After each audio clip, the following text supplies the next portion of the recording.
सहनावतु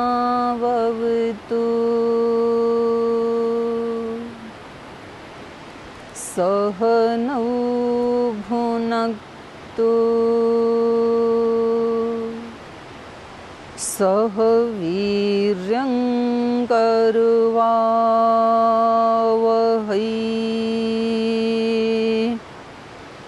तेजस्विनावधीतमस्तु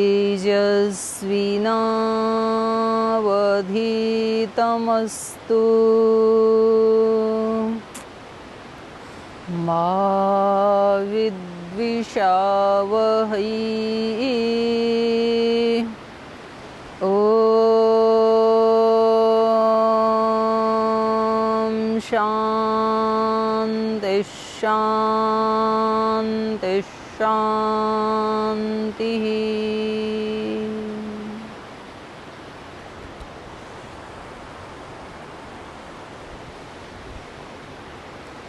पिछली कक्षा में हमने चर्चा की थी कि श्री राम और लक्ष्मण जब वापस अपनी कुटिया की तरफ आते हैं तो रास्ते में उनको सुग्रीव अंतिम श्वास लेते हुए मिलते हैं और वो उनको बताते हैं कि मैथिली का अपहरण हो गया है। तो श्री राम अत्यंत शोकाकुल होते हैं उस समय, लेकिन थोड़ी देर के बाद ही वो अपने कर्तव्य के प्रति सजग हो जाते हैं और अपना कर्तव्य पालन करते हुए वो मैथिली की खोज बाद में करेंगे, क्योंकि इन्होंने हमारे ऊपर उपकार किया है और इन्होंने मैथिली को बचाने के लिए युद्ध करते हुए वीर गति को प्राप्त किया है और वैसे भी ये हमारे पिता तुल्य हैं, ऐसा आगे आएगा। तो इससे भी पता लगता है कि वो कोई मनुष्य ही हैं। तो कहते हैं कि पिता का अंतिम संस्कार तो हम नहीं कर पाए, लेकिन ये भी हमारे पिता तुल्य हैं, तो इसलिए हम इनका अंत्येष्टि संस्कार पहले करते हैं। तो इस प्रकार से श्री राम जटायु का अंत्येष्टि संस्कार करके फिर आगे बढ़ते हैं। तो उसको आज हम पढ़ रहे हैं। ततः तेनैव शोकेन गृध्रं दग्ध्वा जटायुषं मार्गमाणो वने सीतां राक्षसं सन्ददर्शः कबन्धं नाम रूपेण विकृतं घोरदर्शनं तं निहत्य महाबाहोर्ददाह स्वर्गतश्च सः। तथा तेनेव शोकेन, तो उस शोक से संतप्त ही श्री राम ने गृध्वं जटायुषम दग्ध्वा, जो जटायु नाम के गृध्र थे उनका अंत्येष्टि संस्कार करके, इससे भी ये पता चल रहा है कि यहाँ पर दग्ध्वा शब्द लिखा है। तो मरने के बाद जैसे अलग अलग मत पंथ संप्रदायों में अलग अलग पद्धति हैं, कोई उसमें कब्र में बिठाते हैं, कोई अग्नि में जलाते हैं और कोई ऐसे पक्षियों को डाल देते हैं। तो उसमें सबसे प्राचीन और वैदिक और वैज्ञानिक पद्धति क्या है, ऐसा अगर विचार किया जाए तो इससे पता लगता है रामायण काल में भी जलाने की ही प्रथा थी। आज यहाँ नदी के किनारे बैठे हैं, ऊपर से बादल हो रहे हैं और थोड़ी थोड़ी बूंदें आनी शुरू हो गई हैं। तो देखते हैं, ज़्यादा आएंगी तो फिर इधर उधर कहीं पत्थर का आश्रय लेना पड़ेगा। अभी तो खुले आसमान में बैठे हैं। तो कह रहे हैं कि मार्ग माने उस रास्ते में ढूंढते हुए, सीताम मार्गमाणा, सीता का अन्वेषण करते हुए वन में, राक्षसम संददर्श, फिर एक राक्षस दिख गया। जा तो रहे थे सीता माता की खोज में, लेकिन राक्षस दिखाई दे गया। कबंधम नाम रूपेण विकृतम घोर दर्शनम, और बड़ा घनघोर था ये राक्षस, इसका नाम था कबंध। और विकृतम रूपेण, तो राक्षस का स्वरूप तो कभी होता ही नहीं है, वो तो कुरूप ही होता है, लेकिन ये कह रहे हैं उसका बड़ा विकृत रूप था। घोर दर्शनम, उसका दर्शन करना भी मुश्किल, ऐसा भयानक कबंध नाम का राक्षस उनको मिल गया। तम निहत्य महाबाहु हो। तो जो गीता में दैवी संपद और आसुरी संपद लिखी है, और उसमें आसुरी संपद का जो फल बताया है कि जो लोग दैवी संपद का आश्रय नहीं लेते हैं और आसुरी संपद का आश्रय लेते हैं, तो उस समय तो मैं उनको कुछ नहीं कहता हूँ, लेकिन मैं बाद में उनको ऐसी योनियों में डाल देता हूँ कि वहाँ फिर वो अत्यंत कष्ट पाते रहते हैं और निरंतर एक से दूसरी योनि में वो जाते रहते हैं, कष्ट पाते रहते हैं। तो कई बार व्यक्ति को ये शंका हो जाती है कि यदि भगवान हैं तो जो बुरा करने वाले हैं उनको क्यों नहीं रोक देते हैं? वो तो रोक ही सकते हैं। वो उस समय इसलिए नहीं रोकते हैं कि फिर आत्मा की स्वतंत्रता बाधित हो जाएगी, तो वो पहले स्वतंत्रता देते हैं कि, और दोनों चीज़ें हमारे सामने रख देते हैं, वेद के माध्यम से, गीता के माध्यम से, रामायण के माध्यम से, सब शास्त्रों के माध्यम से। वे कहते हैं ये अच्छा है, ये बुरा है, अब आपकी मर्जी है, आप कौन से पे चलोगे। अच्छे वाले पे चलोगे तो ये परिणाम आएगा, बुरे वाले पे चलोगे तो ये वाला परिणाम आएगा। तो इतना जिस माँ बाप ने सिखा दिया बच्चे को, तो अब तो फिर बच्चे को स्वतंत्रता देनी चाहिए। तो वो भी हमारा पिता ही है, तो वो हमें स्वतंत्रता देता है, लेकिन कर्म करने के बाद कोई उपाय नहीं है कि हम उसको चेंज कर सकें। उसके बाद तो वो फल मिलेगा निश्चित रूप से। तो जो अच्छा करते हैं वो दैव योनि आदि को प्राप्त करते हैं, और जो बुरा करते हैं उनके लिए गीता में भी बताया और यहाँ रामायण में भी हमें पता चल रहा है कि ये ऐसे राक्षस पिशाच योनियों को प्राप्त होते हैं। फिर तो ये कबंध भी ऐसा ही है, लेकिन कुछ कर्म हो सकता है उसके अच्छे रहे होंगे, इसलिए श्री राम के हाथों से मर रहा है। तम निहत्य महाबाहुर ददाह स्वर्गतश्च सह। तो कह रहे हैं कि इसके बाद उसको मार करके श्री राम ने उसको मारा और उसका भी दाह किया। तो उसका भी दाह किया तो इसका मतलब ये है कि उनका थोड़ा बाह्य दृष्टि से विकृत रूप होता है, लेकिन तो भी कुछ जलाने योग्य होगा तभी तो वो जलेंगे। तो इससे ये पता लगता है कि शरीर उनका भी पार्थिव था जिनको उन्होंने मारा, लेकिन उनके कर्म अच्छे नहीं थे, या ये कहें कि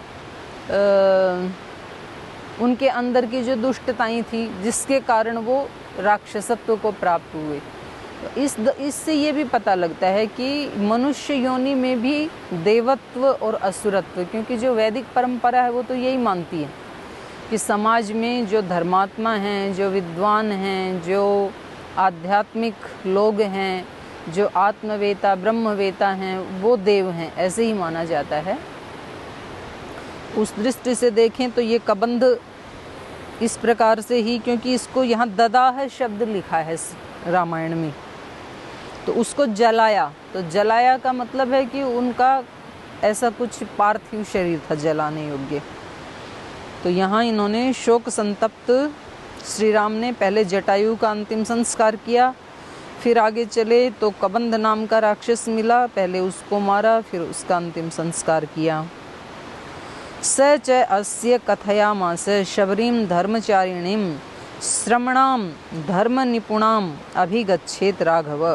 और इस कबंध ने मरते मरते श्री राम को कहा, ऐसी हमने कथाएं तो सुनी हैं कि किसी व्यक्ति को किसी ने कोई गलत काम किया, माँ बाप को सताया, गुरु को सताया, बड़ों को सताया, तो फिर उनको कभी कभी शाप मिल जाता है, उनको दंड मिल जाता है। लेकिन जब वो पूछते हैं कि इससे मैं मुक्त कैसे हो पाऊँगा, तो फिर ऐसे हमने सुना है कि जब आप ऐसे व्यक्ति के हाथों से आपकी मृत्यु होगी, तो रामायण में ऐसे 2-3 उदाहरण मिलते हैं। जैसे वो जो हैं कालनेमी, जब हनुमान जी को रोक लेते हैं रास्ते में, और मकरी वो उसमें सरोवर में स्नान करने के लिए संजीवनी वटी जब लेने जा रहे थे, तो रावण ने वो वापस ना आ पाए, इसलिए कालनेमी को गुरु बना करके वहाँ ऐसे कंदराओं के ऊपर बिठा दिया था। और फिर वो गुरुजी ने कहा कि मैं आपको दीक्षा दूंगा, तब तक आप पहले स्नान करके आओ, तब आपको गुरु दीक्षा दूंगा मैं। क्योंकि उनको लेट करना था कि सूर्योदय से पहले ये चले ना जाएं। तो मकड़ी आती है पीछे से, वो हनुमान जी को पकड़ लेती है। हनुमान जी उसका मुंह फाड़ के उसको मार देते हैं, और मरते ही वो एक अप्सरा का रूप धारण कर लेती है। और वो उनको बता के जाती है कि ये जो जिसको आप गुरु मान रहे हैं, ये गुरु नहीं है, ये तो असुर हैं, कालनेमी। ये उस समय भी मतलब इन कपड़ों का मिसयूज होता था, आज भी होता है, क्योंकि उस समय हम 2 जगह भगवा कपड़े का मिसयूज देखते हैं। रावण ने भी ऐसे ही कपड़े पहने और कालनेमी ने भी ऐसे ही कपड़े पहने। तो इसका मतलब है ये अच्छाई और बुराई हमेशा से ही चली ही आ रही है। तो कुछ लोग बोलते हैं ना, श्री राम के समय में, सतयुग में सब पुण्य आत्माएं थी, सब दिव्य आत्माएं थी उस समय। तो ऐसा नहीं है। वहाँ इतने ये जो राक्षस हैं 14,000 तो इन्होंने मार दिए दंडकारण्य में। तो सब अच्छे होते तो इतनी बहुतायत में कहाँ से राक्षस आ गए थे फिर? तो ये कुछ लोग मतलब ऐसे भ्रम पैदा करते हैं, बोले अब तो सब कलयुगी आत्माएं हैं, अब तो कोई गिनी चुनी अच्छी आत्मा है सतयुगी आत्मा, बाकी सब घोर कलयुगी आत्माएं हैं। और सतयुग में तो सब सतयुगी आत्माएं थी। ऐसा नहीं, अच्छाई और बुराई हर युग में साथ साथ रहती है, बस उसका रेशियो कभी कम ज़्यादा हो जाता है, तो उसकी दृष्टि से फिर उसका नाम पड़ जाता है। माने उस समय सात्विक लोगों की बहुतायत थी तो इसलिए उसको सतयुग कह दिया, लेकिन वहाँ था ही नहीं कोई ऐसा, था ही नहीं। तो फिर श्री राम ये 14,000 की जो हत्या की, ये कहाँ से आ गई थी?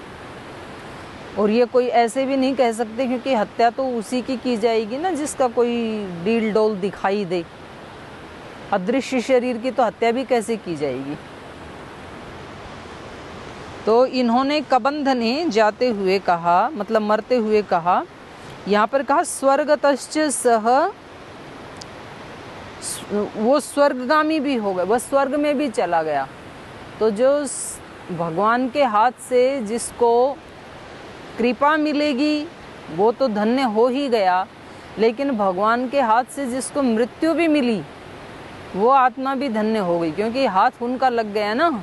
तो उनका तो दुलारना और मारना दोनों ही कृपा हैं। तो जब हम कोई बुरा काम करते हैं तो वो हमें दंड देते हैं, वो भी उनकी कृपा ही है। तो कुछ लोग प्रश्न करते हैं कि जब भगवान कृपालु है तो इतने लोगों को दर्द क्यों देता है? तो वो दर्द देना भी उनके ऊपर कृपा ही है, ताकि वो उस दंड को भोग करके जो उनके ऊपर एक पाप का ऋण था उससे उऋण हो जाएं, और इस दंड के अनुभव से आगे कोई बुरा काम ना करें। तो ये भी उनकी कृपा ही है। तो राम जी कृपा करके तारें या मारें, लेकिन हर हाल में हमें श्री राम की शरण में जाना ही चाहिए। हमारे लिए हर हाल में उनकी शरण सुखदायी ही होती है। तो कबंध यहाँ पर स्वर्गत्व को प्राप्त कर गए हैं। गीता में भी भगवान कृष्ण ने यही लिखा है, हतोवा प्राप्स्यसि स्वर्गम जीत्वा भोक्ष्यसे महीम, कि तू भगवान के सानिध्य में जो भगवान कह रहे हैं ना वैसा कर्म तू करता रहे। अगर तू ये काम करते हुए मर गया, वीरगति को प्राप्त होगा। क्षत्रियों का तो काम ही है कि धर्म युद्ध में शहीद हो जाना, और यदि तू जीत गया तो इसको पूरी पृथ्वी तेरे को भोगने के लिए मिलेगी। तो भगवान जी की शरण में जा कर के कभी किसी की हार नहीं होती है। एक प्रार्थना करते थे कि अब सौंप दिया इस जीवन का सब भार तुम्हारे हाथों में, है जीत तुम्हारे हाथों में और हार तुम्हारे हाथों में। तो हमारे गुरुजी के गुरुजी थे श्रद्धेय स्वामी सोमानंद जी महाराज। तो वो उन्होंने कहा, जो व्यक्ति ये भजन सुना रहा था, कि भाई इसकी पंक्ति थोड़ी सी चेंज कर लो, है जीत तुम्हारे हाथों में नहीं हार तुम्हारे हाथों में। भगवान के हाथ में जिसने अपने आप को एक बार सौंप दिया उसकी कभी हार हो ही नहीं सकती है, क्योंकि भगवान ने वेद में भी उसका प्रमाण दिया कि मैं उसकी रक्षा करता हूँ जो मेरी शरण लेता है। पहला ही ऋग्वेद का जो सूक्त है, अग्नि सूक्त, उसमें ही भगवान ने कह दिया। और भद्रं करिष्यसि, यदंगदाशु से त्वम अग्ने भद्रं करिष्यसि। वहाँ पर यह मंत्र आता है कि हे अग्नि, हे ज्योति स्वरूप अग्नि स्वरूप ईश्वर, यदंगदाशु से त्वम, जिनको तुम अपने अंक में ले लेते हैं, अंग में ले लेते हैं, अपनी शरण में ले लेते हैं, या जो प्राणी स्वयं ही परेशान होकर आपकी शरण में आ जाते हैं, भद्रं करिष्यसि, उसका तू भद्र ही करेगा। एतत् त्वं सत्यमंगिरः, ऐसी आपकी सत्य प्रतिज्ञा है। गीता में भी ऐसे श्लोक आते हैं, न मे भक्त प्रणश्यति, न ही पुण्यकृत कश्चित दुर्गतिं तात गच्छति, मन मना भव मद भक्तो मद याजी माम अनुस्मर, माम एव एष्यसि प्रियो प्रतिजाने प्रियोसी में। तू निश्चित रूप से जान, अगर तू मेरी शरण में आ गया है तो तेरा कल्याण ही होगा। तो ऐसे अनेक प्रतिज्ञाएं भगवान ने की हैं। तो भगवान की शरण में आने वाले की हार नहीं होती है कभी भी। ये बहुत बड़ी बात है, क्योंकि भक्त घबराता तभी है जब उसके ऊपर संकट आता है। तो उसको लगता है कि भाई मैं तो ऐसे ही अपने मन में सोच रहा था कि मैं भगवान की शरणागति में हूँ, भगवान जी तो कहीं नहीं, किसी की कोई सहायता नहीं करते हैं। तो इसलिए भाई धन की शरण में जाओ, जिसके पास धन है उसके पास कोई कष्ट नहीं है। इसलिए भाई अपने भाई बंधु कुटुंब परिवार की शरण में जाओ, जब संकट आता है तो वही बचाते हैं। तो ये सब हमारे मन को बहलाने के लिए अज्ञान मूलक विचार हैं। खुद ही व्यक्ति को, मन 50 आदमी भी मेरे चारों तरफ क्यों ना बैठे हों, पर जो मेरे मन का दर्द है वो मैं शेयर नहीं कर सकता हूँ किसी से। और भगवान उस समय भी भगवान की कृपा ही होती है जिस समय हमें उनका ये लगता है कि कष्ट दे रहे हैं। तो ये जो महाकबंध नाम के जो राक्षस हैं, भगवान राम के हाथ से मर गए, उनका दाह संस्कार हो गया, स्वर्गतश्च सह, और वो स्वर्ग को प्राप्त हो गई। तो उन्होंने जाते जाते कहा, कथयामास सच अस्य कथयामास, उस कबंध नाम के राक्षस ने श्री राम से कहा कि श्रमणाम धर्म निपुणाम धर्मचारिणीम शबरीम अभिगच्छेत। राघव, हे राघव, आप शबरी के आश्रम में जाना, क्योंकि वो वर्षों से आपकी बाट जो रही है, आपकी राह देख रही है। और उसके विशेषण बताए यहाँ पर, धर्म निपुणाम, धर्म में निपुण है जो। तो जो लोग ऐसे सोचते हैं ना कि वो तो केवल बस झाड़ू लगाती थी और बस जंगल में रहती थी, ऐसी एक मैली कुचेले कपड़े पहनने वाली एक कोई बुढ़िया सी थी और भगवान ने कृपा कर दी, तो ऐसे ही कृपा नहीं होती है। वो कृपा की पात्र बन चुकी थी, क्योंकि कृपा कपड़ों से नहीं होती है, कृपा अंतःकरण के ऊपर होती है। अंतःकरण कैसा निर्मल है, बाहर के कपड़े कितने भी मैले कुचेले हों, साधारण से हों, फटे पुराने हों तो चलेगा, लेकिन अंतःकरण यदि मैला कुचेला है, फटा पुराना है, टूटा फूटा है, कहीं आहत है, तो ऐसे अंतःकरण से फिर उस दिव्य शक्ति को अनुभव नहीं किया जा सकता है। तो देखो, शबरी के लिए यहाँ पर विशेषण दिए जा रहे हैं, धर्म निपुणा। धर्म में निपुण कौन होगा? जो पहले धर्म के मार्ग पे चलना शुरू करेगा। तो पहले जब धर्म के मार्ग पे चलना शुरू करेगा तब तो कुछ ठोकरें लगेंगी, कुछ भूलें होंगी, कुछ त्रुटियां होंगी, फिर भी वो व्यक्ति धर्म के मार्ग पे ही चलता रहेगा, कष्ट पा करके भी। तब कहीं चलते चलते चलते करते करते करते वर्षों के बाद फिर कहीं निपुणता आती है। कोई व्यक्ति घुड़सवारी करने में निपुण कब बनता है? पहले दिन थोड़े बन जाता है कि 2-4 दिन घोड़े पे बैठा और वो निपुण हो गया ना। पहले तो वो गिरता है, कहीं टूट फूट होती है, फिर वो कुछ लोग तो छोड़ देते हैं, वे अपने बस की नहीं है घुड़सवारी। और कुछ ऐसे पक्के होते हैं इरादे के कि चाहे कुछ भी हो, ये तो हमें सीखनी ही है, तो फिर वो लगे रहते हैं, वर्षों के बाद जा कर के वो कहीं निपुण हो पाते हैं। कोई संगीत कला में निपुण होना चाहता है तो 1-2 दिन में थोड़े ना निपुण हुआ जाता है उसमें। पहले तो कहीं स्वर टूटेगा, कहीं ताल टूटेगी, कहीं उंगलियां फिसलेंगी जब वो वाद्य सीखते हैं और जब गाने लगते हैं। लेकिन वर्षों की तपस्या के बाद, प्रतिदिन अभ्यास करने के बाद, तब उसमें निपुणता आती है।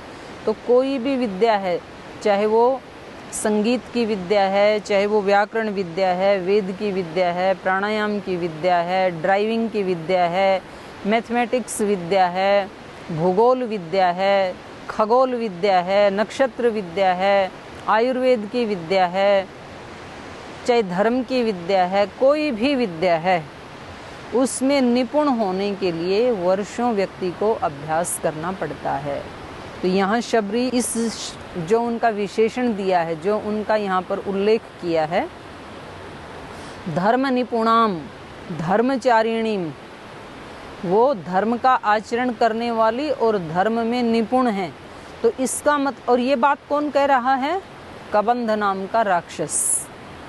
राक्षस का और धार्मिकों का तो शाश्वत विरोध है, वो उसके बारे में कैसे कह सकते हैं? तब कहा जब वो मरने लगा, जब उसके राक्षसत्व का नाश हो गया।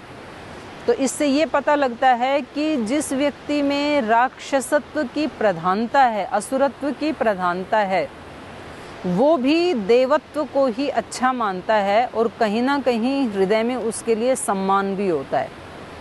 नहीं तो इसको कहने की क्या ज़रूरत थी कबंध को कि आप उनके आश्रम में जाना, वो वर्षों से आपका इंतज़ार कर रही हैं, धर्म का आचरण कर रही हैं, एक आश लगाए बैठी हैं आपके लिए, ऐसा कदापि नहीं कहता। तो ये जो हमारे सत आचरण की जो गंध है वो दोनों साइड में जाती है। जैसे यहाँ हम नदी के किनारे बैठे हैं और जो अलकनंदा नदी आज पूरे वेग से बह रही है, बारिश हो रही है इसलिए, तो ये एक साइड में बह रही है, ये इधर से पूर्वोत्तर की तरफ से और इधर जा रही है, पश्चिम दक्षिण की तरफ जा रही है। तो जितनी भी नदियां हैं संसार की, वो एक ही साइड में बहती हैं। लेकिन महापुरुषों ने कहा कि एक नदी ऐसी भी है जिसका प्रवाह चारों दिशाओं में जाता है। अच्छा, जब फूल खिलते हैं तो फूल की जो सुगंध है वो भी उस दिशा में जाती है जिस दिशा की वायु बह रही हो। अगर वायु पूर्व से पश्चिम की तरफ बह रही है तो गंध भी पश्चिम की तरफ जाएगी। यदि वायु पश्चिम से पूर्व की तरफ बह रही है तो गंध भी पूर्व की तरफ जाएगी। लेकिन धर्माचरण की जो गंध है, सत्याचरण की जो गंध है, वो चारों तरफ जाती है। अपने से प्रेम करने वालों में भी जाती है, अपने से वैर करने वालों में भी जाती है, वो भी मानते हैं इस बात को। तो जब इनका वध हो जाता है मेघनाथ का, और यद्यपि ऐसा तो अब इसमें वर्णन है कि नहीं, मुझे नहीं पता, ये पढ़ेंगे तब पता चलेगा, लेकिन जो किंवदंती है उसकी मैं बात कर रही हूँ। जैसा सुना है कि वो जो है मेघनाथ जब वीर गति को प्राप्त हो जाते हैं तो वो उधर पड़े हैं, तो उनकी जो पत्नी है सुलोचना, वो अपने ससुर से कहती है कि मैं अपने पति के साथ ही अब अग्नि समाधि लेना चाहती हूँ, सती होना चाहती हूँ, तो आप मेरे साथ कुछ सैनिकों को भेज दीजिए, मैं वहाँ जाना चाहती हूँ। तो उन्होंने कहा कि श्री राम के खेमे में, उनके पक्ष में जाने के लिए आपको सैनिकों की कोई आवश्यकता नहीं है, क्योंकि वो पर नारी को अपनी माँ और बहन के समान सम्मान देते हैं। तो ये है चरित्र की सुगंध, क्योंकि रावण तो जानी दुश्मन है राम का, और उनकी पत्नी को हर के ले आया है, और ये तो राक्षस है, असुर है, लेकिन तो भी ये कह रहा है कि राम का चरित्र बहुत ऊंचा है। तो इसको कहते हैं कि चरित्र की उच्चता। ऐसे ही शिवाजी महाराज जब मुसलमानों के साथ युद्ध कर रहे थे तो उनके जो सैनिक हैं वो वहाँ से एक युवती को बंदी बना करके ले आते हैं, पालकी में बिठा करके, और भरी सभा में आकर के कहते हैं कि महाराज आज आपके लिए इतना सुंदर तोहफा लाए हैं कि आप देख करके हमें पुरस्कार देंगे। तो वो कहते हैं कि लाया जाए, सामने लाया जाए। तो फिर पालकी अंदर आती है और जैसे ही उसको खोला जाता है तो उसमें से वो युवती निकलती है। तो वो इतना पश्चाताप करते हैं, उससे क्षमा मांगते हैं कि मेरे व्यक्तियों ने जो आपके साथ बदसलूकी की उसके लिए मैं आपसे क्षमा मांगता हूँ। और उनको बहुत धिक्कारते हैं, और जो लोग उनको पकड़ के लाए थे उनके हाथ कटवा कर उनको कारागार में डाल देते हैं। और अपने दूसरे सैनिकों से कहते हैं कि इनसे क्षमा मांगते हुए सम्मानपूर्वक इनको इनके घर पहुंचा दिया जाए, क्योंकि हमारी लड़ाई इनके पिता से है, ये हमारी बेटी जैसे ही है। तो ये जो जब उसने सुना, मुसलमान जो शासक था, तो कहते हैं कि उन्होंने शिवाजी के इस उद्धरण को बहुत बार कोट किया और उन्होंने वो युद्ध भी बंद कर दिया। भाई वो व्यक्ति फिर लड़ने के लायक नहीं है, यदि उसका इतना ऊंचा चरित्र है तो उनको बताओ, हमारा उससे कोई विरोध नहीं है। तो यहाँ भी जो शबरी के चरित्र की गंध है, चाहे कोई कितने ही कोने में, जंगल में, एकांत में, कई बार हम घरों में कहते हैं ना कि जी पता किसको लगेगा कि हम कर रहे हैं, कुछ सहन कर रहे हैं, क्षमा कर रहे हैं। तो सबको पता होता है कहीं भी करे, और किसी को भी पता ना हो, कम से कम भगवान को और अपने आप को तो पता होता ही है। तो हम कभी भी आध्यात्मिकता से मुंह ना मोड़ें, आध्यात्मिकता का आचरण हम करते ही रहें, तो कभी ना कभी श्री राम की दृष्टि हो ही जाती है, कभी ना कभी ब्रह्म, और कभी ना कभी नहीं, हर पल है, हमें उसकी अनुभूति कभी ना कभी हो जाएगी, हम ये कह सकते हैं। तो चलिए, बारिश थोड़ी थोड़ी आ रही है और समय भी हो गया है, तो शेष जो है फिर वो अगले एपिसोड में आपसे चर्चा करेंगे, क्योंकि अभी तो टाइम हो गया। तो इस एपिसोड को हम यहीं विराम देते हैं।